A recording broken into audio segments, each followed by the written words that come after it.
All right, gang, watching the spring games got me wondering, to move forward, we have to look back. I want to know if Clemson is able to replicate a lot of the things that is done in the past. Now, I think it should be absolutely no problem. If anything, man, it maybe actually get a little bit more varied. Now, Clemson known as a 4-3 outfit, but check this out right here. In certain instances, it's so versatile within its personnel that it's able to morph itself into an odd front. So this is theoretically, when you see the zero technique right here, you see, I would have to guess that would be Christian Wilkins. Look at it. Christian Wilkins lined up at a 0 technique. I think you have Niles Pinckney here. He's lined up at a 5 technique. And you have Austin Bryant, traditionally your 6 or 7 technique, lined up at a 5 technique. And then you bring down Isaiah Simmons to play theoretically a strong side outside linebacker, line of scrimmage player. Then you take your end and you bump him out. Same thing as well. Cleveland Farrell at a 3-4 linebacker right here. So this fabricated pressure scheme is something dope. And Clemson could have easily been a 3-4 offer the entire time playing something like this because of the variance in personnel. Now you got Kendall Joseph coming on here. This is going to be your average run of the mill fire zone. You're going to have your boy Cleveland Farrell, right, sinking into the hook zone. Same thing with Isaiah. You have my man floating kind of a shallow zone right here. That would be one Trey Lamar. And you have wide rushes by your 5 techniques, Pinckney and Austin Bryant right here. So when you're looking at this and you're Tua Tagovailoa, although we're not going to run this full play because you guys are going to get mad and cry because this was the post that your man Tanner Muse got beat on. But you can just see what they were trying to do right here to confuse this guy. And I saw where they were like, they did a lot of stuff on film that they didn't really do before. So you have man coverage right here by your normal field corner. But he's playing the boundary right now, and AJ Terrell, so that's a different look as well, even though he's quickly beat on the inside, real off the rip right there. But, man, I think stuff like this is actually very dope.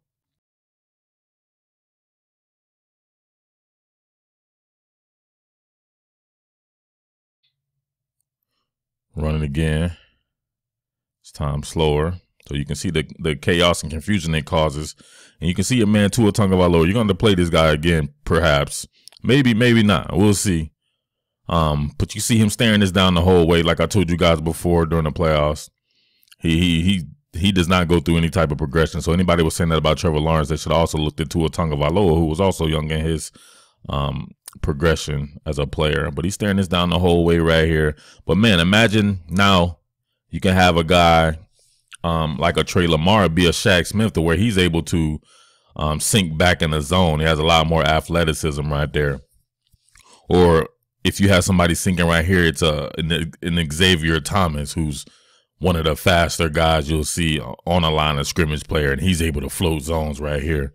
You still have Isaiah Simmons right there. You got just a lot more speed up front. Even a guy like Justin Foster, if this was him, I think is probably a little bit better athlete than an Austin Bryant.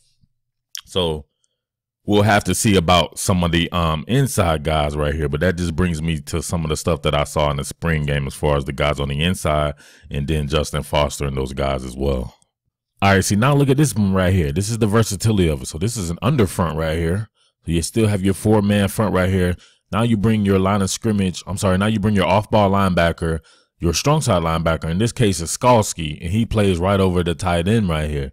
So in doing that, you have to have a guy whose line of scrimmage sound. So a guy like Skalski is extremely physical, whereas a guy like Isaiah Simmons, who would normally be your strong side linebacker, you wouldn't necessarily play him in a situation like that. At least last year. Maybe this year is a little bit different, but you don't even have to do that. You can still run it this way because Skalski's still there.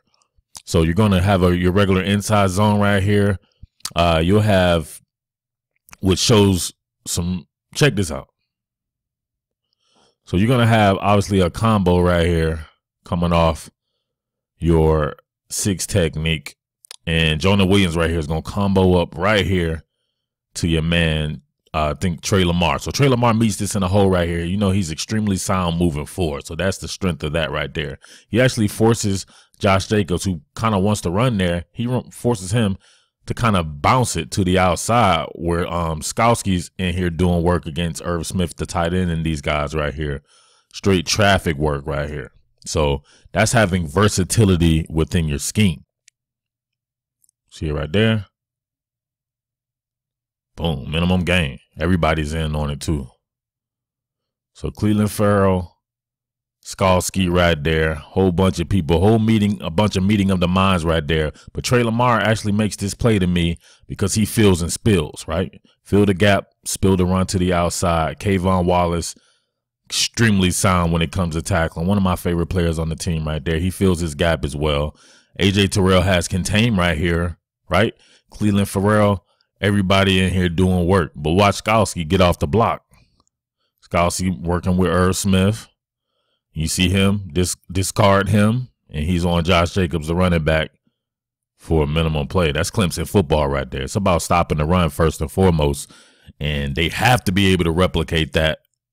I don't care about the offense, none of that stuff right there. This has to be the modus operandi. This has to be the major first order of business for this particular team, stopping the run just like this.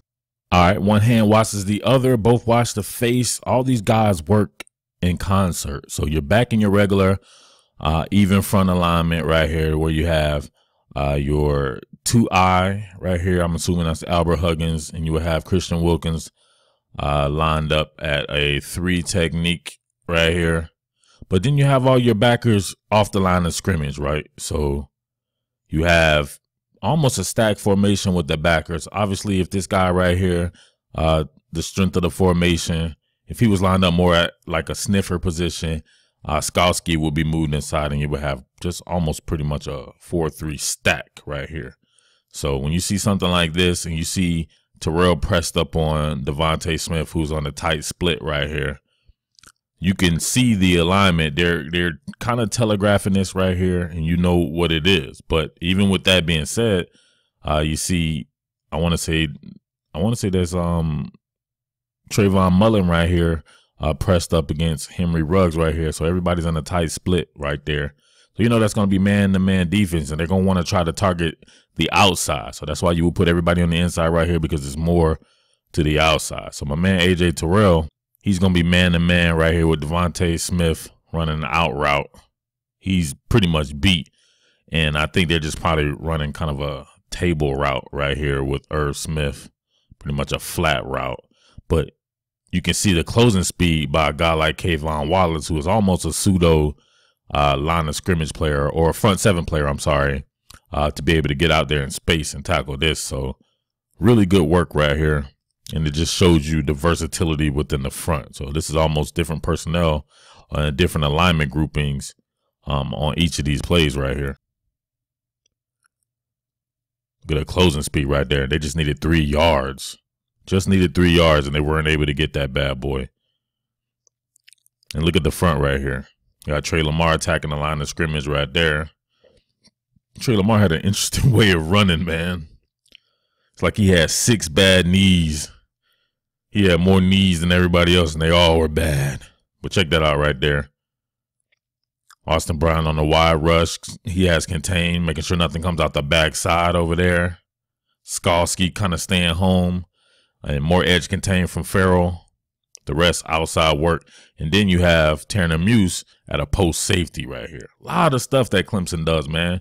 Probably my favorite defense in the entire country. At least out of all the elite defense. There's some other guys that play some really good defenses, like Wisconsin. LSU plays some great defense, great defensive scheme. Michigan too. But man, that's some really good work right there. I love 4-3 teams. See, Clemson defies the logic, because a lot of people say you have to be a 3-4 team to be versatile within your scheme. And I always argue against that. I played in 4-3 schemes where we did a lot of different stuff. And Clemson and Brent Venables, to me, by far the best of getting the most and being able to vary what you see out of a 4-3. Damn good defense, damn good defense. But do you think they have the talent on here to replicate? Will it get better? Will it stay the same? Let me know right here up on the site. All right. Yeah. Thank you for watching.